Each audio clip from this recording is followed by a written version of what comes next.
PodcastOne presents the Steve Austin Show Classics.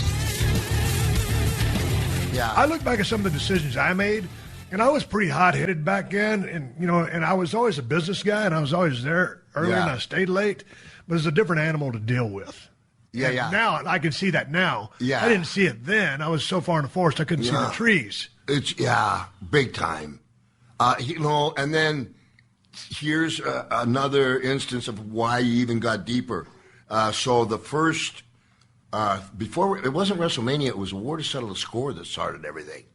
And all of a sudden, they want me to take a dive for Hulk in the war to settle the score. Now, he's the champion, and all of a sudden, they got a heel that in 5 weeks, 6 weeks is hotter than any heel they've had. Right. So, but New York, under the thinking of the business, the big guy, babyface territory, they wanted me to, and I said, I'm sorry, I can't. Well, why? Because it's wrong business. If I'm coming back in a tag, right? Like da-da-da. Okay, so you want to squeeze HBs out and then do the tag and then we run. That's different. They done it. So I'm sorry, I got kids. I got ice cream bars too. Right. Then it came to WrestleMania 1, and boy, this is a good place to do this one, because you got me, man. When I was talking to Steve, you folks, I was honored that he asked me his podcast. And so I'm talking to him, and the last thing he says to me, is there really heat with you and Mr. T? It changed the whole conversation, and I thought you were shooting with me. I thought he was going to be here, and I was ready to go. No, I just heard so many heat stories. I mean, I heard you had legitimate heat. I know the story about when you walked in the meeting, you came in late, there was a chair with your name tag on it, and there was T, and, he flexed his arm and said, feel that. You grabbed his head. He said, how's it feel? And you said, soft. Exactly. And you didn't know that you weren't supposed to touch Mr. T. I didn't know. No. So did he come in with all these riders and this contract? All of a sudden, you ain't supposed to touch the guy? Yeah. This is what he did. Into this business? I mean, back then and not get touched? In giving him... That rubbed you the wrong way from the get-go. Here's the thing, is what wasn't understood was the entire wrestling profession was on my shoulders to a certain extent, as far as all the guys, hey, man, don't make a fool of us. Right. Now, Mr. T wants to come in. Now, he's probably the world's biggest TV celebrity at that time, doing that. And he won some kind of like a bouncer contest. But he came in with, pity the fool, I'm T with that all. Yeah. And he wanted to come in and slam our heads and make fun of us and go, you got the wrong guy. He's going to skate off to the next TV gig. You're trying to put asses in a seat in an arena. He had zero respect. We got a problem. Zero respect. Right. And I'm on the stage in Rockefeller Center, and he blindsides me and leg dives me off the stage. And I come up, and McMahon said, I saw those eyes, he said, of yours. Thank you for being a pro. You're not welcome. Right. Right. And it's like, you have T. And here's the heat getter, is he's oblivious to how ignorant he is. Yeah. Peter principle, in the height of his own ignorance. And I said, no, man, I'm not putting him over, which started my reputation. That was WrestleMania 1, right? One. Okay. Now that match, I watched it just the other night. It wasn't the most fluid match I've seen for obvious reasons because of that dynamic. There's some obvious hellacious talent in the match itself. Yeah. When you take him out of the equation. Of course, some of the trademark bumps that Bob Orton took in there, I mean, that guy's incredible. Oh, he's Orndorff and Mir buddies from way back. Yeah, he's great. Hogan obviously knows how to work a crowd and do what he does. Yeah. But there was a moment in there, you had him in a front face lock. Yeah, I told... A little communication problem. He's not understanding what's going on. Yes, sir. How tight was that front face? It was hooked. Yeah. And the thing is, he was running out of breath. Right. And so when I came to Vince at a meeting in his office, and I'm late, I'm on the phone, I heard that he wrestled amateur. Keep it amateur. Don't let him throw a punch. Right. And if you watch it, there's nothing. I've heard you tell that story. Front face locked him, and let them get out of breath a little bit. At the same time, it's the timing thing. Yeah. It's business and right. boom and, and now Vince's house. Vince put his house up. Yeah. Here's something that I've never circled around much here is, hey, there was a responsibility on my shoulders and everybody else who was Orndorff, Orton, Hogan. They're all great. But I got a guy that's putting his house up. That means something to me. Right. I got to make this work. Right. And sometimes I don't think Vince realizes what we had to do to make that work. Right. It was really difficult. Right. And, grace of God, we're coming up on WrestleMania 30. Yeah, we're coming up on 30. I want to talk to you about 30, but let's quickly go to 2. You and T in a boxing match. I watched that. It was what it was. And you have hands. You have a boxing background from your days at the Y. Yeah. It was horrible. I tell you, it was horrible. Yeah, we're two guys. We're on the same level. Yeah. It was horrible. It's tough to work a match like that. All you can do your best to get through it. Here's what happened. Hard to tell a great story. Hard to tell a great story, man. You got to have somebody to tell a story with. Here's what happened. McMahon took me off the road and threw me in a camp in Reno with Lou Duva, Tyrell Biggs, Sprinks, Braxton, Tyrell Biggs, Holyfield, etc. And all of a sudden, 6 weeks, how did I get here? Right. I'm dying. And so now it comes time to get in the ring, and this is what they do to me. Because I'm waiting for a high sign. I told Vince, go for it if you can. This is what they did to me. They had me make a fist, and then they taped up my fist. I heard about that. And then they put my fist in the glove. Right. Now, the commentating, Vince and this lady had no experience at it. Zero. It was really bad. So, anyway. So now I'm needing T. This is what's going through my head. I'm going, I want to take this guy out. But if I take him out, what's Vince? What is Hollywood? What's consequences? What's the exactly? But if I can get him to do anything, hit me with an elbow, did anything, right. I can justify it, right? And Vince isn't giving me nothing, right, or anybody else. So I'm in the ring with this guy, and they wanted one. Go ahead, sir. No, I'm just to go into to that big of a match. Second WrestleMania, and to really give me have almost full creative, but no creative. Yes, you're boxed in, and now they want me to get at least knocked down by T. Right. Okay, so I'm not sure. Maybe the second or third round. I can't remember.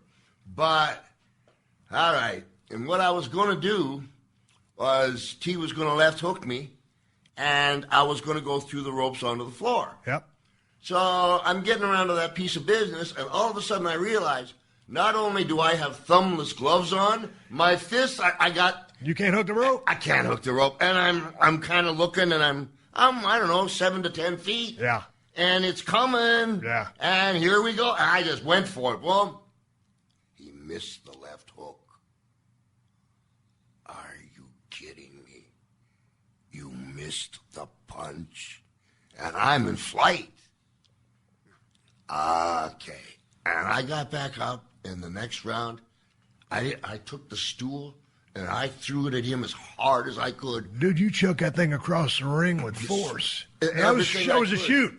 Yeah. Okay. And it took a hunk of meat out of him. And it was like and again, we're taught, if I got a problem with somebody, figure it out in the locker room. Right. This is business. Right. That was beat into me. And you know what? I just, I can't remember, I slammed him or something and get out of it. It's one of my most shameful moments. Hey, man, you guys were on fire. You know, shift gears, but you guys were on fire in the NWA. I mean, not in Crockett.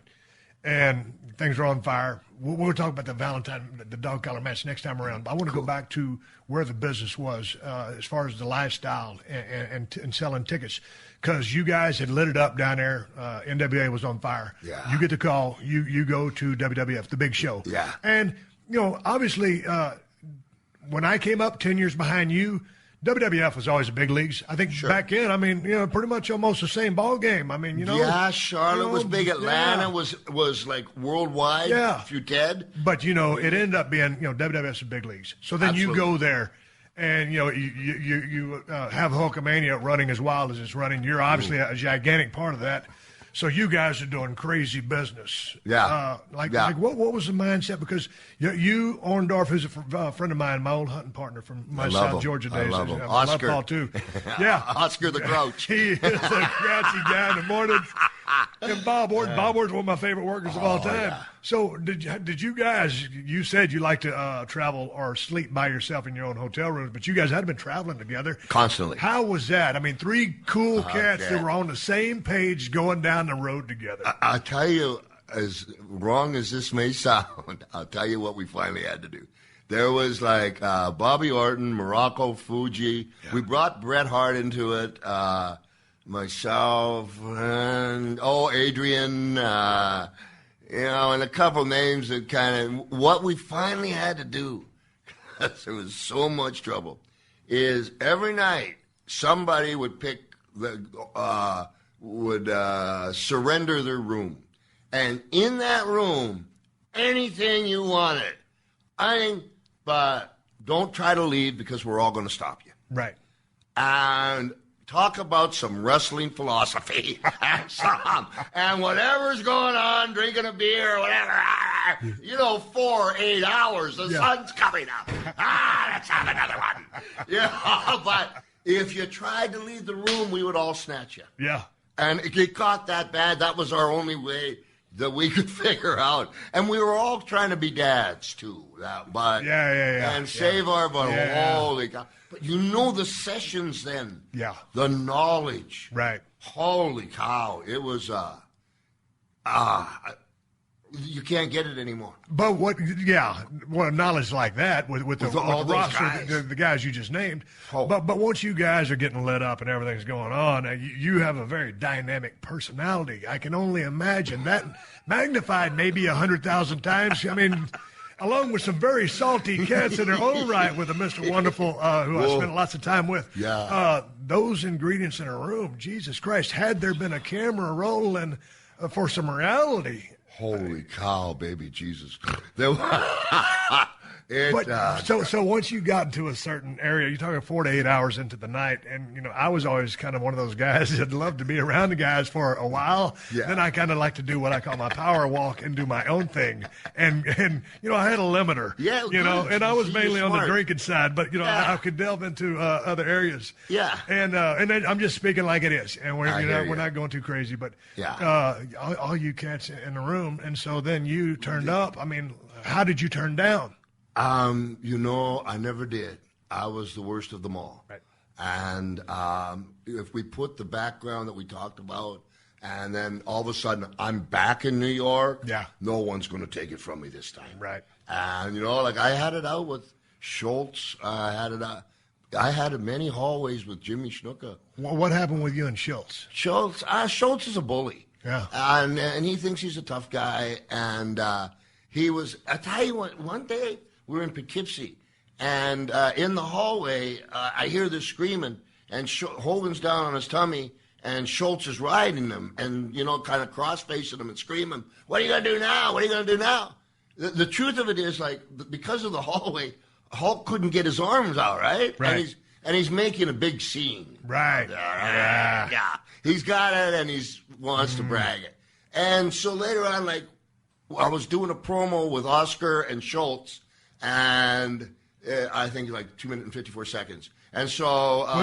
saying Oscar, you mean Paul Orndorff? I'm sorry, Paul Orndorff, yeah. And Dr. D. And Dr. D. And what Dr. D did was put his shoulder right next to Orndorff's to block me out completely.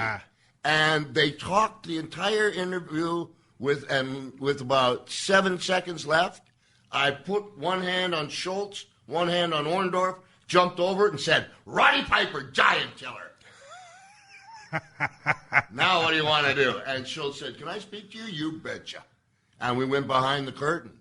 And he says, I don't appreciate it. I said, "I don't really give a damn what you appreciate. Next time you try to block me like that, I'm going to tear you apart." What'd he say? He looked at me to see if I was bluffing.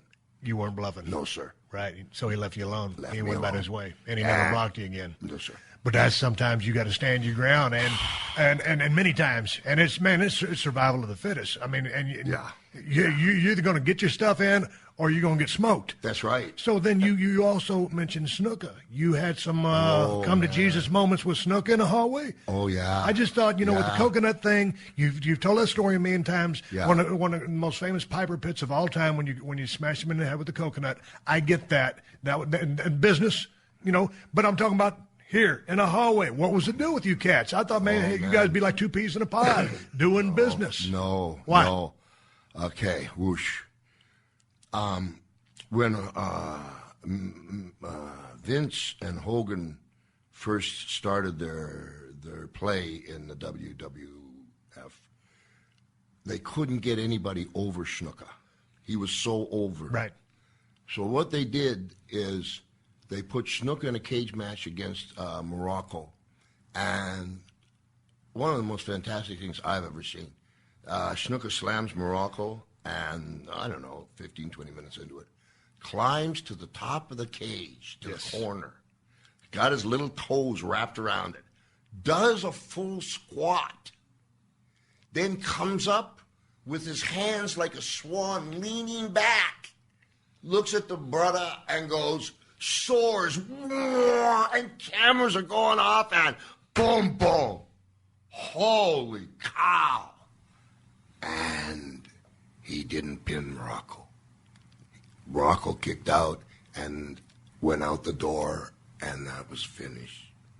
And Jimmy is a very wonderful, simple man. And then he realized what happened. Wow. At the same time, there was another situation in his private life, an allegation that was working on him, and I hit him with the coconut, and the brother is down and he's mean. And I would, just like at Chicago, and I'm in the 3 o'clock in the morning, I'm in the hallway. And I don't know where here comes Snuka just diving at me. But here's the truth. He was drinking a little bit. And the truth is, like, when he dove at me, I got him by the hair, and I just gently, it wasn't hard. I'm not, it was like, hey, easy, bud. Please don't hurt me. But, like, it was, and then I beat him. No. Right. And one time in Oakland, he's sitting next to me, and I'm wrestling him, and he goes, and he's crying hard. He goes, brother, you're for yourself. Brother. Like, a long time. So I went out in the ring. It was Oakland, a lot of Samoans. And so there was this spot where Jimmy slammed me, and he said, stay. And he went up to the top. Now, I got his eyes locked. Right. And I got to make a decision real quick here. Right. Because I heard that was snug to begin with. Yeah. Go ahead. Yeah. And what I did was he came down, and I thought to myself, well, I'll try to save the nose. And I moved my face about 3 inches to the left. Match finished. I got back. He comes storming through that door. You moved, brother. The whole night. You moved, brother. You don't trust me, you Howley. Da-da-da-da-da-da-da. Howley is a word Hawaiians use for white people that's like a... Right. Derogatory. Right. Thank you. And every night, I went through this every night with this guy. But I love him. I love him with all my heart. But for the fans, it wasn't this jolly, like we had some fun, but it was very competitive, and it was life-threatening, without a doubt. You're listening to another classic episode of The Steve Austin Show, only on PodcastOne. Hey, man, do you own or rent your home? Sure you do, and I bet it can be hard work. You know what's easy? Bundling policies with Geico. Geico makes it easy to bundle your homeowners or renters insurance along with your auto policy. It's a good thing, too, because you already have so much to do around your home. Go to geico.com, get a quote, and see how much you could save. It's Geico easy. Visit geico.com today. That's geico.com.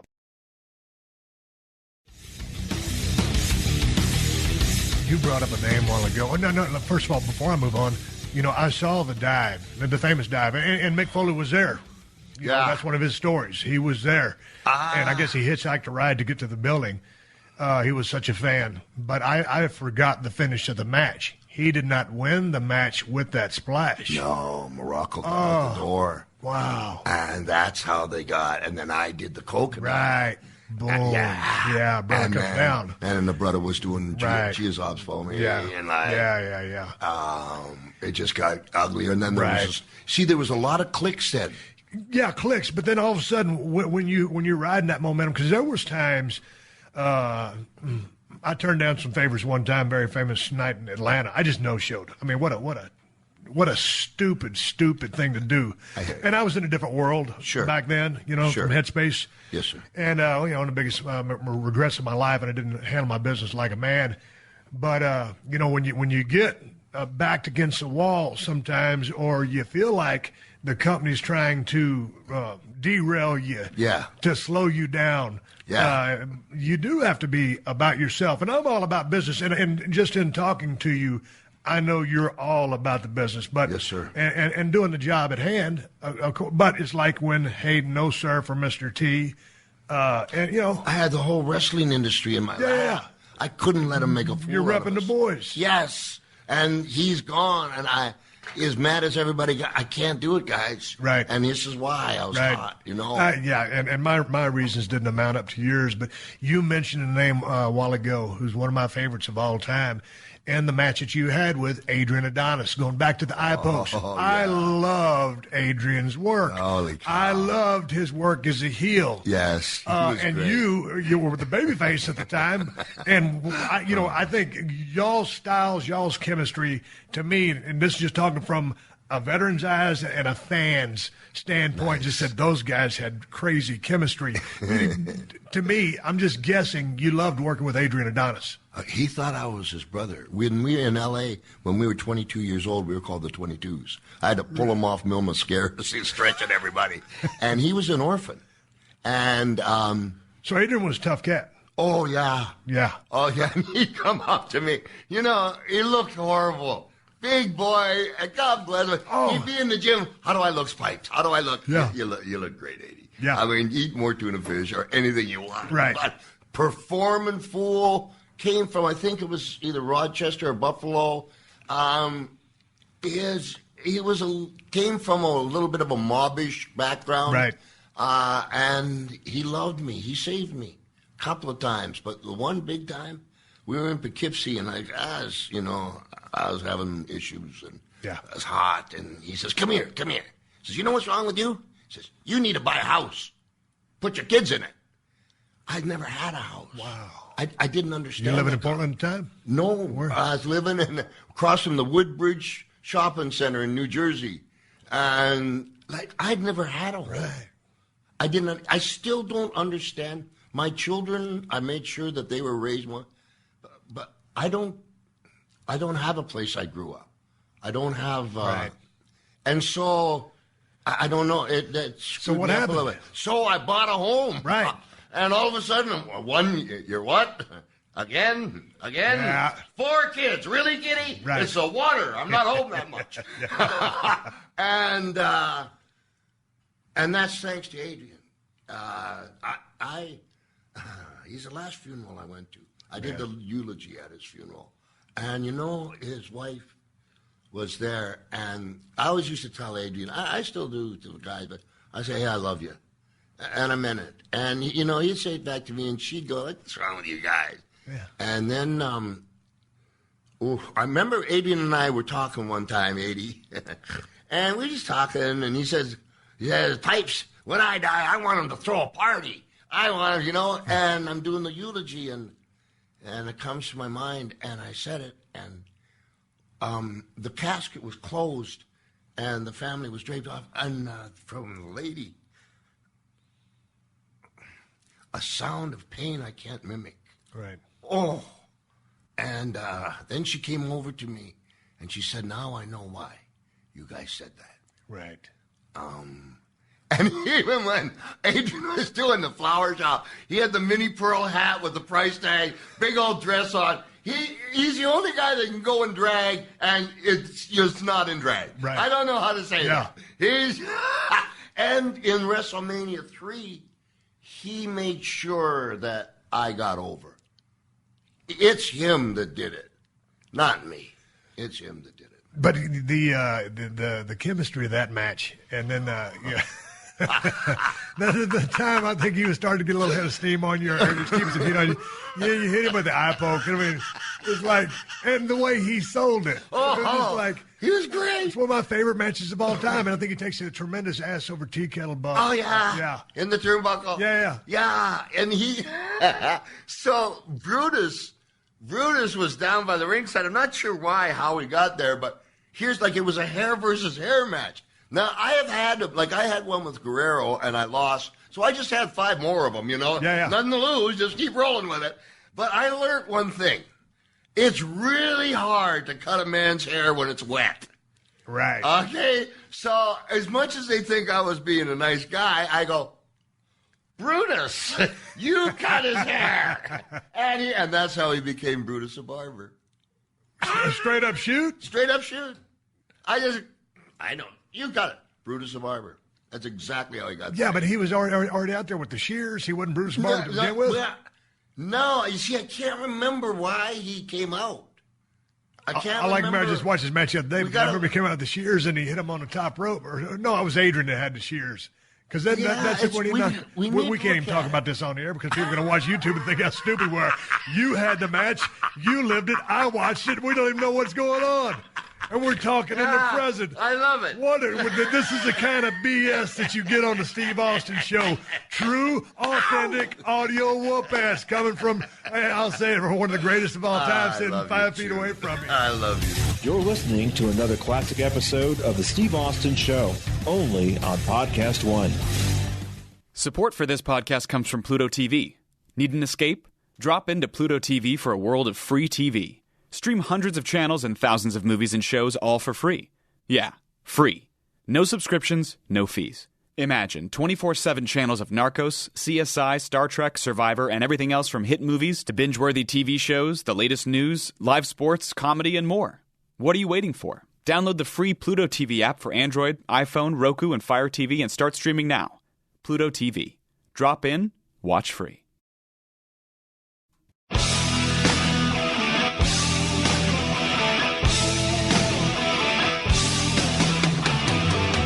All right, here we are, continuing my conversation with Roddy Piper, the one and only Hot Rod. Roddy, I want to do something before we kind of bring this thing on home. Yeah. We were talking about, you referred me to a video on YouTube. It's called Off the Top Rope. Thank you. I want you to talk about this just real quick because we're going to play, it's about a 4-minute video. Yeah. And you said, hey, Steve, can we play this on the show? And I watched it, and it's such a special motivational video for people who are fighting cancer. Yes, sir. And so, it lends itself to being a video. But as far as audio goes, I thought we'd play a minute clip of it and then let you explain to it. Or do you want to throw to it? I'll throw to it. Okay, go. I'm a cancer survivor. And Bruce Springsteen's band, the E Street Band, it's called Light of Day. And I performed in Niagara Falls and Toronto for Parkinson's and for cancer. And I wrote this song called Step Off the Top Rope. I always have people... how do you? And sometimes you don't know, but you just got to go. Like Babe Ruth was one of the biggest home run hitters, but he struck out the most too. Right. And you got it in life. And so I went with some of these musicians, and then I performed it. And actually, I don't know if you'll get to it, so I'll say here's too, Steve. So like unbelievable musicians, right? And it comes to Rod's time to sing, and they all stop. It's a cappella. Right? Really? Did you do that with Bruce, too? Anyway, the lines are, I've been up all night in this hotel room.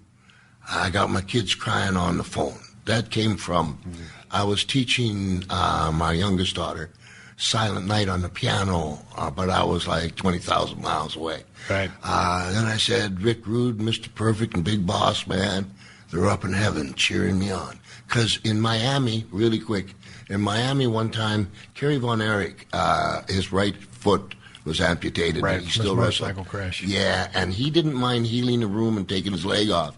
We went to a room one time, and for some reason, Kerry and I on the 8th floor went out and stood on the ledge. The window slammed shut. We're smoking a joint, looking. No, that's fine. Yeah, well, I don't know. I can remember having to push back on the glass because the wind was so strong. Right. And you leave your door open for room service because you're too lazy. And here come Big Boss Man and Kurt, Mr. Perfect, down to have a beer, and they saw us and they pulled us in. I'm the only one alive. And so that, I've been up all night in this hotel room. I got my kids crying on the phone. Rick Rude, Mr. Perfect, and Big Boss Man, they're up in heaven cheering me on. And this song's for you folks. People say with cancer, I don't have a magic answer other than I don't know how to quit. And that's what this song was for you. And here it is.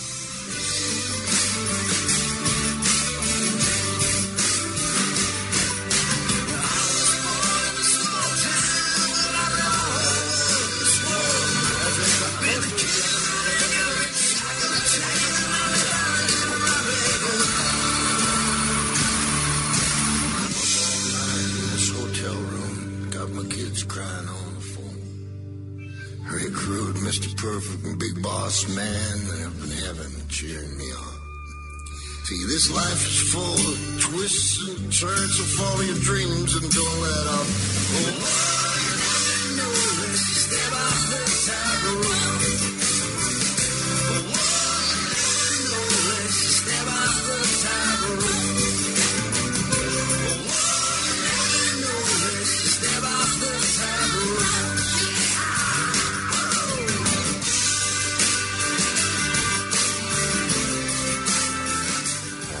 Thanks for doing that. Yeah, you got it, man. Appreciate it very much. But the message there. Yeah, you gotta take a swing. Take a swing. You ain't doing nothing sitting on the sideline. No shit. Yeah. No kidding. Get in the game. Yeah, you got to get in the game. And I know, like you, there's huge autographs lines for you, and I'm sure it's the same. Like you'll get like 3 or 4 generations from the same family, and they're watching you on TV and they're bonding. It's not really us, but that. And it's like I think a doctor delivering a baby. They're so precious and they're so giving. Never cut off a line. You gotta say hi. Yeah, you gotta say hi to everybody. Yeah, that's old school. Yeah. Yeah. And hey, man. So, and wrapping this up, you beat cancer. Yes, sir, Wolf. It's an ongoing thing. You keep going. My dad is a 10-year cancer survivor, and every year he goes for his medical, his physical. Yeah.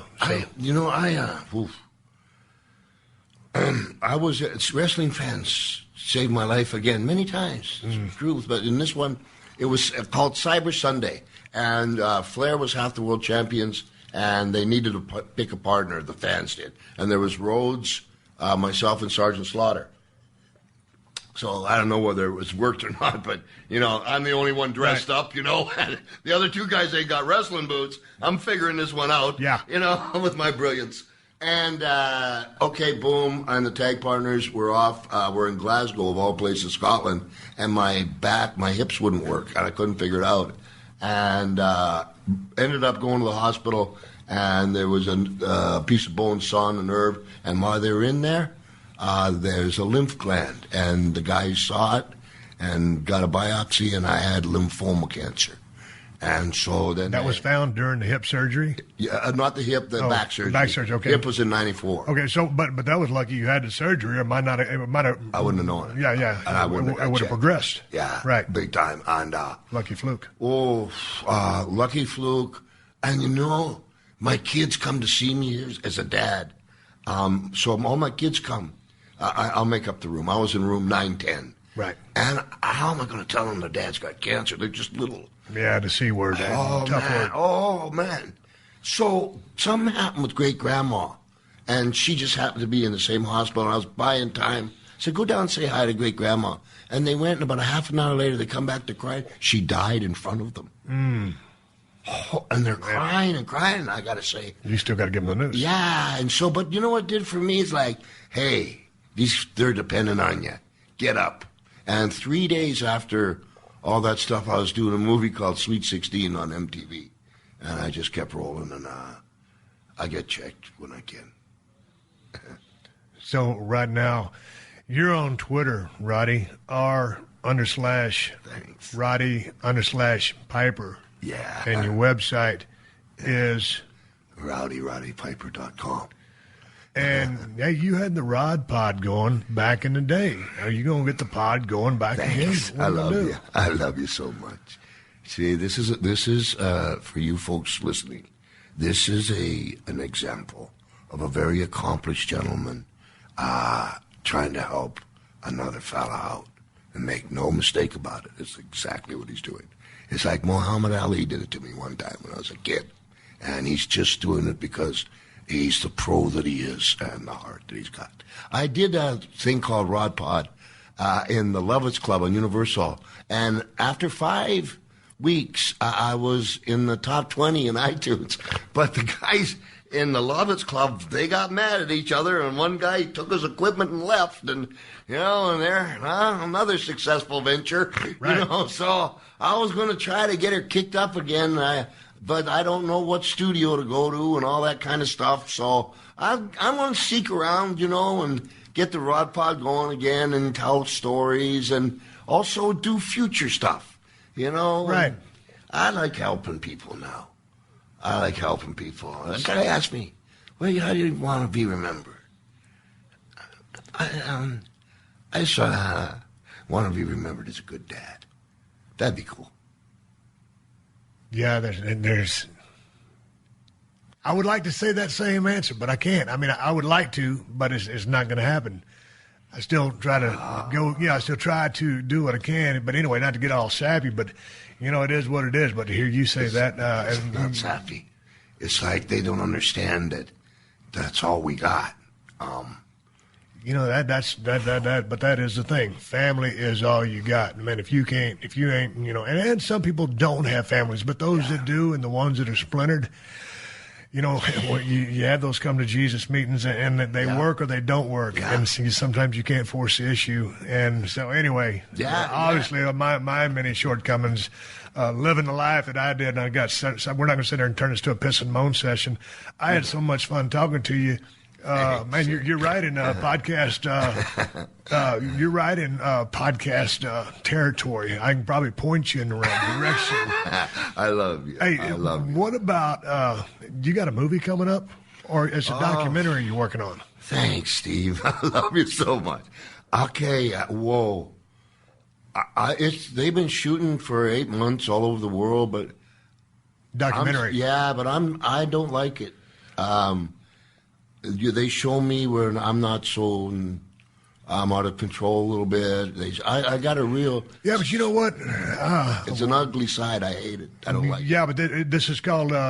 It's called Behind the Villain. Behind the Villain. Man, I saw a clip of it. I was like, I thought it was a movie, but it's a documentary. It's a documentary. Yeah, but you know what, Rod? Man, if you've gone this far into it, I would be very intrigued to see it because probably went down a parallel path in some degrees as you. Obviously, we're in the same business. Yeah. But I was compelled. It's just like I want to see it. So, Thank you very much. Hey, and we all have our dark days, our demon days, our days when we're the greatest human beings on the planet, and then sometimes we hit those lows, as we both have. Yeah. And so I think many will watch this and gain strength from it. And obviously, your support for people with cancer, and people have drawn strength from you living vicariously through the strength that Roddy Piper, displayed through his wrestling career. And when you were heel and a babyface too, the guy that gave you everything he had every single time an obstacle was thrown at him in the ring or in the storyline. They live vicariously through that. I've had so many Stone Cold Steve Austin fans tell me that. So, hey man, I think the highs and lows it's your story. I would love to see it. So when are you thinking about releasing this? Well, it's all shot. Was going to release it around WrestleMania, which I think I'm going to be at. Okay, you think you're going to release a documentary at WrestleMania 30. Yeah. I've been hearing rumblings. We wanted to go about this before we got on the air. I've been seeing some noise about you and Hogan at WrestleMania 30. Can we talk about this? Should we talk about it? What's going on? Yeah. Give me the 411. Oh, yeah. It's this. This is WrestleMania 30. I pinned Hogan once, and he's never pinned me. You wanted a sleeper that one. Yes, sir. It's, first of all, from a fan's perspective and from the WWE Universe and Vince, it never had closure. The business that would be done, the interviews and stuff would be coming from the heart. You could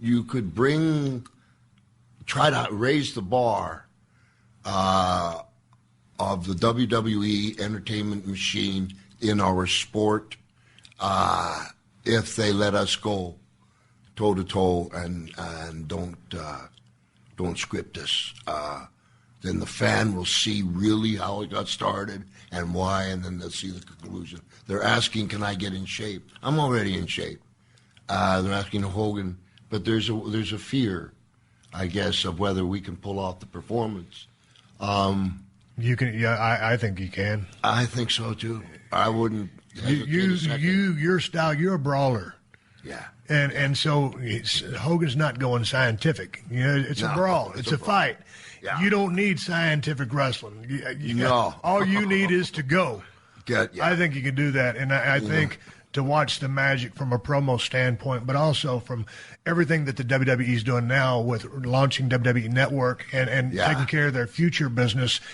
Some people have fallen off the WWE bandwagon. They have. Yes, sir. Since you left, since I left. Hey, man, you're talking about you're one of the original cats from WrestleMania 1. Yeah. All of a sudden, 30 years later, here you are again. You're bringing history back to the present. A lot of people that fell off would jump back onto a storyline like this and say, God dang, I didn't know I was going to get a chance to see Hot Rod and the Hulkster of all people go again. So I think it would be badass. I don't know if I'm going to be at 30 either in any capacity. You got to be. Yeah, but you know what I'm saying. We're talking about you, and but I'd heard the rumblings through that. So I would love to see that match. And obviously you look great sitting 5 feet across from me. And I'd put my heart into it. I'd give them everything I got. And then, you know what? I probably would never get in the ring again. I would probably walk away there. I don't have, I've been fired many times. But I've never been fired for other than speaking my mind or doing the right thing. Not because of substances or I've never missed a gig other than, the plane didn't make it. But what I'm getting, man, so you need closure. Yeah. Yeah. That's what I hear. It was really, really difficult. When WrestleMania 2, when they started chanting my name, Hogan went to McMahon and said, I'll just ride on his kilts. And McMahon, I heard the jungle, well, we'll take care of him. And that's why I went and did They Live. Right.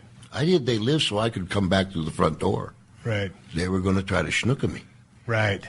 And, I'd been trained by the old-timers.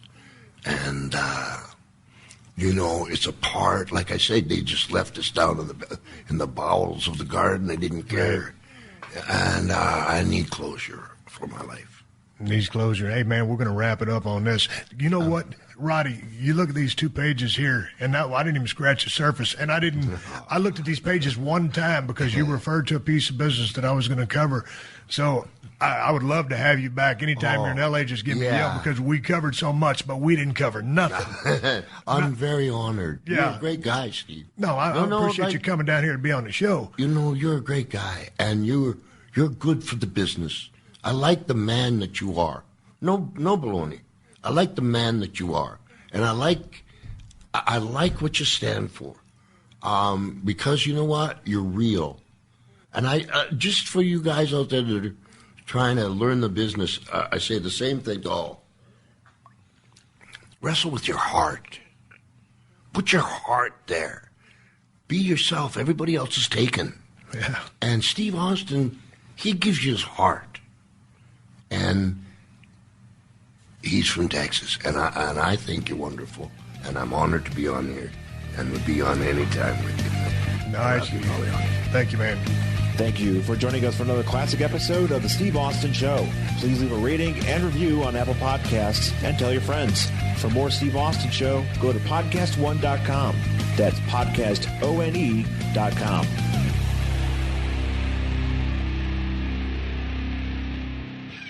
Seven years ago, college wrestler Damian Hurd disappeared from a party in Gunnison, Colorado.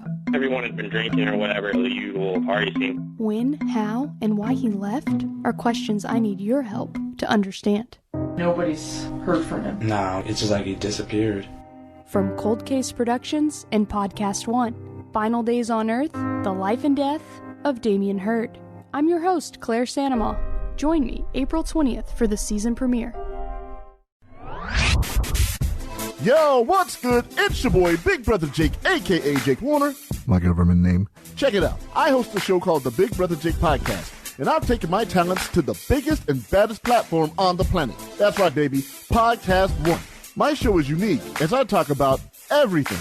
Life, sports, entertainment, being a single dad juggling several jobs. I'm a hot mess, but it's damn entertaining. Subscribe and review now on Apple Podcasts and listen on PodcastOne or wherever you get your podcasts.